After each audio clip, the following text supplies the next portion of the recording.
Qué interesante que cada una de las cosas que sucede en una época electoral se convierte en un debate de campaña, estén participando o no activamente de cada uno de los detalles. Eso lo vamos a hablar hoy en profundidad durante el programa. Esto Hoy Nos Toca la Noche y vamos a saludar primero a nuestros compañeros de todas las noches. Facundo Zonati, buenas noches. Giselle, buenas noches.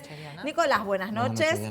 Y vamos a presentarles a nuestra invitada del día. Vamos a recibir a Dora Barrancos y tiene muchos títulos para poder presentarla porque ella es socióloga, es investigadora, es historiadora feminista, formó parte del directorio del CONICET y actualmente es candidata a segunda senadora por la Ciudad de Buenos Aires del Frente de Todos. En todo esto, si uno se pone a pensar en la coyuntura del día, la campaña, las declaraciones, uno tiene que ver cómo hace para enfrentar toda esta situación electoral alguien que viene de afuera de lo que sería la rosca política. Lo hemos visto con un montón de situaciones y ahora se lo vamos a preguntar también a Dora. Dora, buenas noches. Buenas noches. Bienvenida. Muchas gracias. ¿Es difícil entrar en todos estos debates de múltiples áreas y de rosca política de alguien que viene un poco de afuera? Bueno, son dos cuestiones. Una es ingresar de manera muy obligada para quien es candidata en los temas que tienen repercusión, proyección y que son de indudable interés. Hay temas muy menores y hay temas que efectivamente hay una escala de, yo diría, de proyección. Esto que acaba de ocurrir con la Corte no es una tontería, ¿no? Claro.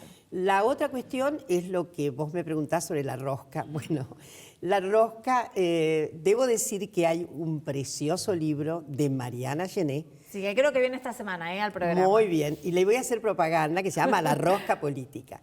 Y la rosca política también es tema de investigación y de una injundiosa investigación. Digamos que la rosca política forma parte de los rituales de la política partidizada. Digamos, gente como una que siempre ha tenido un eje vertebral en la politización. Digamos, una nunca ha estado ausente de lo político. En realidad nadie en la Argentina está ausente de lo político. Hay mucha gente que no sabe lo cuán politizada que está.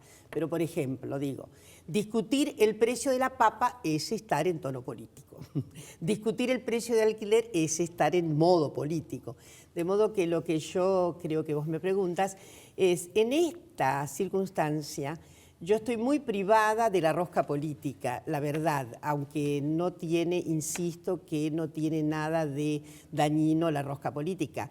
Además, forma parte de los rituales, forma parte de las composiciones, forma parte de acuerdos, desacuerdos, de líneas de fuerza, que son obviamente los ingredientes de la política en esto del sentido corto pero fundamental de la partidización. Entonces es, creo que inevitable, no me parece que haya fuerza política que evite la rosca política, no creo que haya nadie inmaculado respecto de ese ritual. Pero me resulta muy difícil a veces que una persona con una exposición ahora política, como es tu caso, que tenga que hablar de múltiples temas. Por ejemplo, el de la Corte. ¿Qué opinión te merece? No, bueno, me parece fundamental, creo que es un tema fundamental. Había una lesión de derechos de las provincias. Digamos, sorprende que el gobierno no lo supiera, que presentándose 15 provincias, evidentemente esto estaba concatenado a una suerte de profecía ya cumplida, ¿no? En fin, de modo que es un tema muy gravitante. Las provincias están muy, como diré, están muy ahogadas en este momento. Hay algunas provincias que tienen un buen ejercicio, que tienen una buena, yo diría, un buen acierto respecto de la ejecución de sus presupuestos. Hay otras provincias que no. En todo caso, era un derecho inalienable, ¿no? Esto de la coparticipación y debía haberse pensado que iba a ocurrir, ¿no? Ahora, ¿no hay un poco de hipocresía en los gobernadores e incluso en el Frente de Todos, ¿no? Porque es lo que dice el gobierno, pero lo pregunto. Por un lado, piden la emergencia alimentaria, piden que el gobierno tome medidas para paliar la terrible situación que están pasando muchos argentinos. Y cuando el gobierno las toma, sale Alberto Fernández a decir que fueron medidas sin consultas o los gobernadores no quieren ser parte del esfuerzo. ¿No es un poco hipócrita? Porque es un esfuerzo desmedido y absolutamente extemporáneo.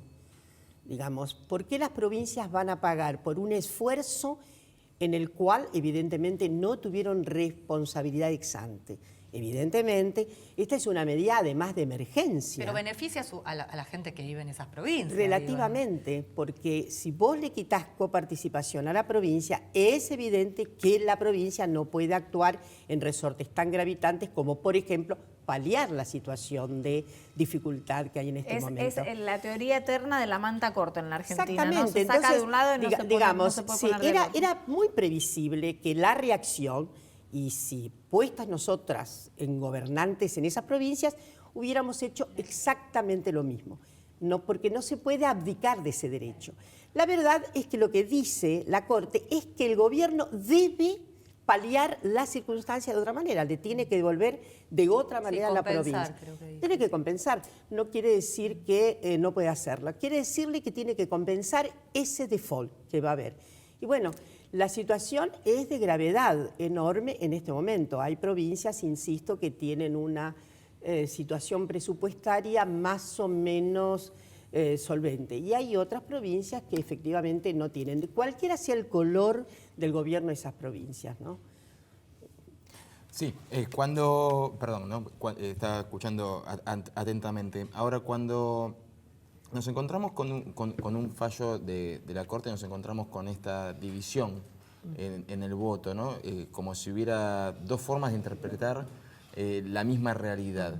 Estamos hablando de la misma Corte que ayer comentábamos en este mismo programa, que pide un aumento del 62,3% para su propio presupuesto. ¿No están jugando también a la política? Por supuesto.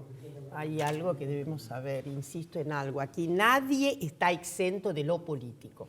Y la Suprema Corte, menos que nadie, ¿no? Digamos, ninguno de los supremos tiene alguna abdicación interna respecto de los juegos de la política. Con esto no quiere decir que estén partidizados, ¿no? No sugiero esto. Digo que en este país la tradición es la politización. Entonces, es una alta tradición de este país. Aquí no hay, insisto, la posibilidad de que haya un sujeto, menos que actúe en la justicia, que no tenga sensibilidades, sentimientos y demás. Y lo que vos señalás es importante. Esto, digo, siempre hay una parte de la biblioteca que puede rezar una cartilla diferente. Y hay otra, en este caso mayoritariamente se opinó en un sentido. Ha habido algunas otras oportunidades de fallos divididos. En fin, lo cierto es que esto me parece que era una profecía que se iba a autocumplir. Cuando las provincias se presentaron a, digamos, a pleitear esta situación, porque además me parece que todo se concatena con algunos débitos que tiene el Estado Nacional respecto a algunas provincias, ¿no? Doctora, siguiendo con la entrevista, me gustaría tocar algunos temas de la economía, que es uno de los desafíos fundamentales para el próximo gobierno, sea quien sea el que gane, principalmente después en el día de los porcentajes de pobreza que obtuvimos en el día de ayer por parte del INDEC, y en esto hacer un poco de hincapié de cuáles van a ser los roles fundamentales de diferentes senadores, como vos que sos candidata, para llevar medidas al Congreso Nacional que puedan ayudar a la economía real de todas las personas. Bueno, en el supuesto caso, de que lleguemos, evidentemente hay que pensar que hay que acompañar las medidas que va a tomar, en el caso mío, desde luego aspiro fundamentalmente a algo, ¿no? Al triunfo de Fernández y Fernández. Sí. Entonces, yo diría que en este momento hay un conjunto de medidas muy emergenciales, algunas de ellas tienen que pasar por el Congreso. No estoy en condiciones de decir cuáles. ¿Pero qué prioridades usted le daría? Pero la primera y fundamental es es inescindible de una acción que se debe hacer el día 11 de diciembre y tal vez el mismo 10 de diciembre. Evitar la propagación del hambre y los bolsones de hambre en este país, porque la verdad que hay situaciones en la Ciudad de Buenos Aires. Hay gente que come salteado, hay gente. Digamos, es absurdo e insidioso preguntarnos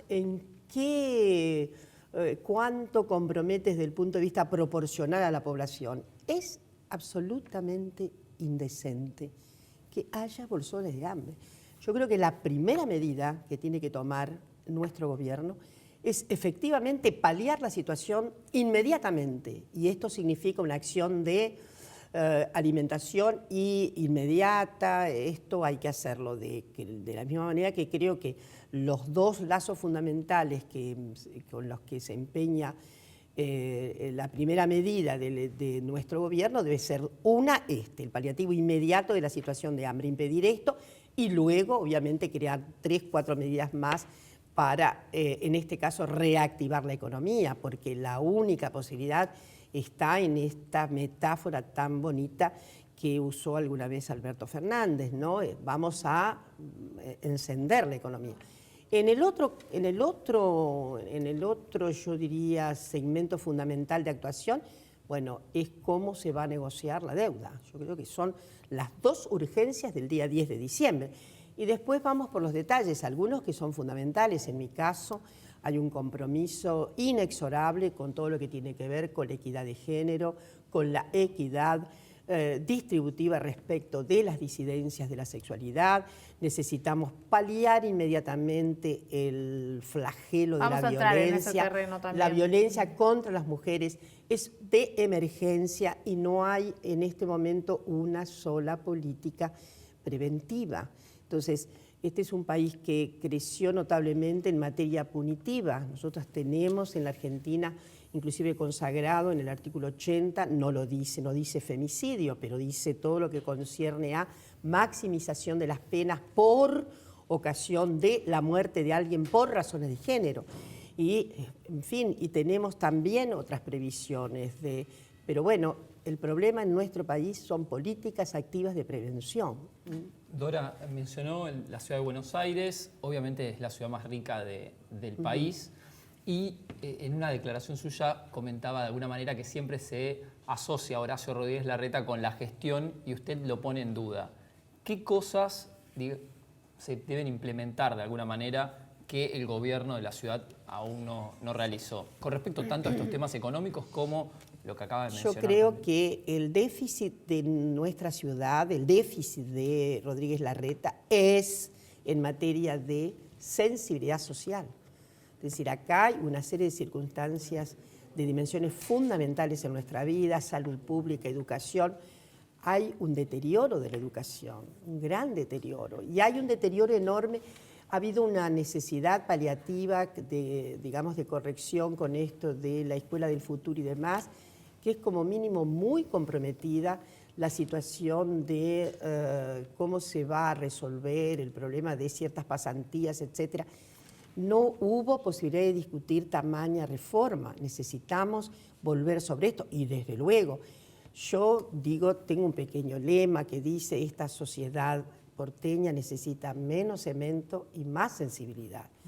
Ahora, volviendo también un poco al tema de la politización, usted dice que es una persona que está atravesada por la política, aunque no partidaria, pero Lamens tiene un perfil más parecido al de Macri, ¿no? Viene del mundo deportivo, no tiene ningún tipo de experiencia de gestión, incluso él se dice, y lo aclara, dice: no soy periodista ni kirchnerista, algo que me consta, Cristina Kirchner se lo facturó personalmente en una de las reuniones en el Instituto Patria. Ni siquiera se identifica ideológicamente. Bueno, a mí no me consta tal factura, pero a lo mejor, con pizzas había pizzas y empanadas y no le dejó ninguna. Puede ser que de manera muy picante y muy simpática haya habido esto. De todas maneras, es un candidato completamente habilitado por el espacio y con enorme celebración de nuestra parte. Pero no tiene ninguna experiencia, ni siquiera está ideologizado. Sí, ¿No se corre el riesgo de que pase, lo que le achacan a Macri, eso del desprecio, que no hizo política, no sabía hacer política, no tenía rosca política? Claro. Sí, pero la rosca política de los clubes de fútbol es formidable, ¿no? Bueno, a Macri no alcanzó. Pero efectivamente no, pero son personalidades completamente diversas. Primero, Matías Lamens tiene toda una tradición hasta familiar, respecto de una posición ideológica progresista, absolutamente. Él no ha gestionado, pero es un individuo de altísima politización en estas formulaciones que, insisto, es decir, no tienen nada que ver. Macri además, digamos, provenía de un grupo que evidentemente siempre transitó mallas de poder, esto es así. Ahora, la esfera de lo político, en realidad, fuera la política del fútbol y todo esto, a Macri lo encuentra en una situación notablemente, digamos, es una persona grande cuando viene a la política. Matías no, Matías es un joven y tiene una articulación con lo político, insisto, muy antigua, Bueno, muy pero joven, usted está viniendo de la política, militante.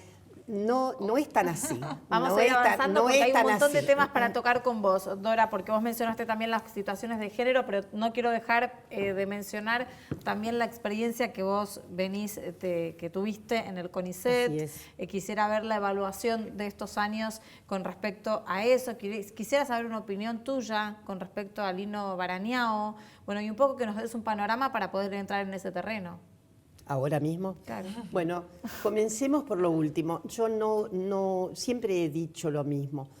No tengo, digamos, no estoy de ninguna mente instada a hablar de Lino Barañao.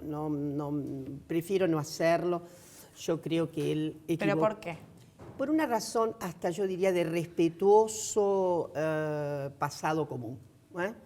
Entonces, me parece que esto corre por cuenta de su propia actitud, y en todo caso siempre hay que preguntarle al propio actor qué es lo que pasó para que tomara una decisión como la que tomó, para mi gusto completamente desafortunada, y entonces que llevó a una situación, sí, que quiero plantear ahora, a una involución que alteró los propios términos de su apuesta inicial.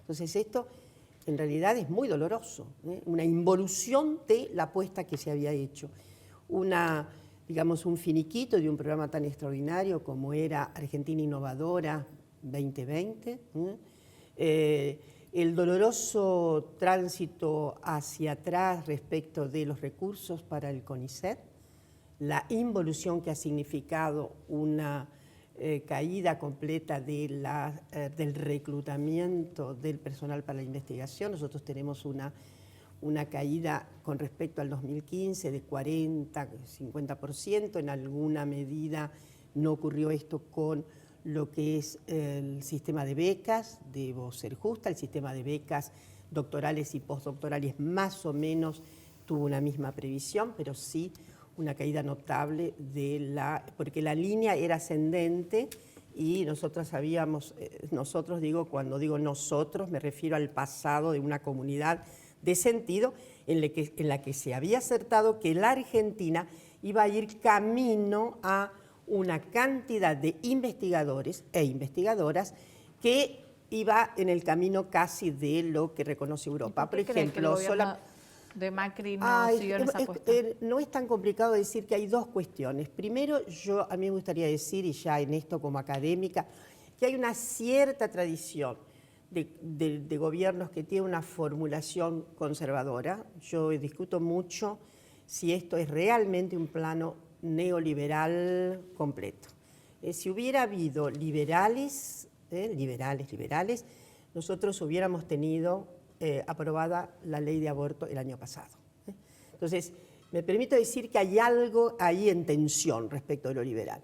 Entonces, hay una cierta tradición en el país en cuanto estas políticas de ajuste se establecen, hay un mal crédito para el desarrollo científico y tecnológico. Tecnológico porque se puede comprar absolutamente hecho afuera digamos, cualquier paquete tecnológico. Y respecto de lo científico porque hay un empeño del Estado inexorable. En la Argentina el empeño del Estado es inexorable. Ciencia en la Argentina significa inversión, inversión, inversión. Entonces la apuesta a esa inversión pone trémulo al dictatum político, ¿no? ¿Para qué? ¿Por qué? ¿Para esto? Entonces comienzan debates muy lamentables, debates que no tienen sentido o que representan una epistemología que ni siquiera, me gusta decir, es del siglo XIX, ciencias útiles, ciencias ociosas, ciencias que son prestativas, por decirlo de una manera muy en un neologismo, y ciencias que pueden no serlo.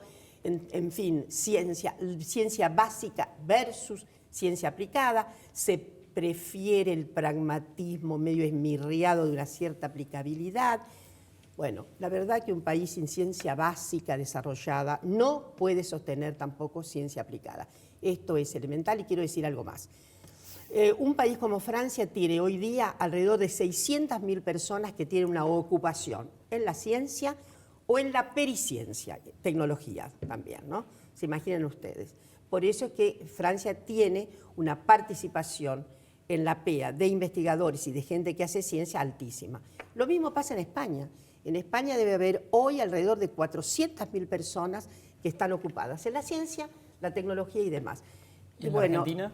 La Argentina no, nosotros tenemos acá cuando mucho, así, contabilizando todos los stocks, ¿no? Del CONICET y de las grandes, de la CONEA, las ¿Y el universidades. sector privado incluido? El sector privado incluido, a ver, con gran holgura diría, no pasa de 100.000. Entonces quiere decir que tenemos muy poca, ojo, y en las universidades estoy contando de manera, yo diría, muy generosa lo que serían las dedicaciones exclusivas y las dedicaciones intermedias, ¿no? En fin, yo creo que es indiscutible que sin desarrollo científico y tecnológico no hay simplemente desarrollo económico y social. Sin embargo, la grieta política se ha colado también puertas para adentro del CONICET. Hay voces disidentes que se ponen en contra de la posible llegada de Alberto Fernández o la vuelta del kirchnerismo, como lo han planteado, al poder. Pero me imagino, dentro del CONICET, Sí. sí, en lo que es la planta de investigadores del CONICET, investigadoras, me imagino que debe haber opiniones muy diversas. Me imagino que no hay ninguna monocordia política y no debería haberla, ¿no? No, digo, más allá de la cuestión de recortes presupuestarios, ¿no? Sí, bueno, me imagino que sí, que hay posiciones. Creo que la opinión mayoritaria, si hoy pudiéramos hacer un censo, ¿no? Daría lo que estoy diciendo, una conclusión que más o menos es, como diría, muy empíricamente verificable. Tenemos un retroceso.